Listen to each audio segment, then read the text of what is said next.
Back in the early 80s, I remember in the programming department, we had these visions of being able to get rid of paper. It was called the paperless office. We built applications where everything was interactive on screen. Then we went into a meeting with the managers once, and they said, but this doesn't work. I want to be able to take a nice report, I can throw it in my briefcase, carry it with me into meetings, whatever, and just have some paper around. Now, laptops may have moved us a little bit towards the world of a true paperless environment, but there are still times when people just plain like printed copies. So let's look at some questions relating to how to print things from Excel.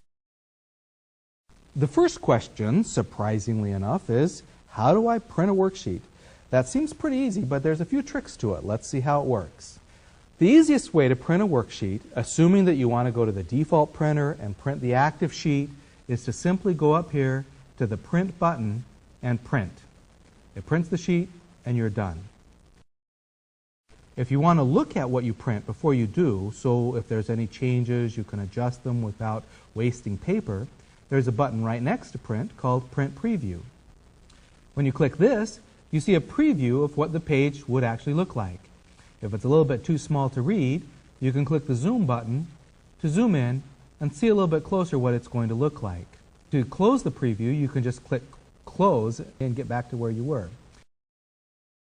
For a little bit more control over printing, you can go to the File menu and choose the Print command.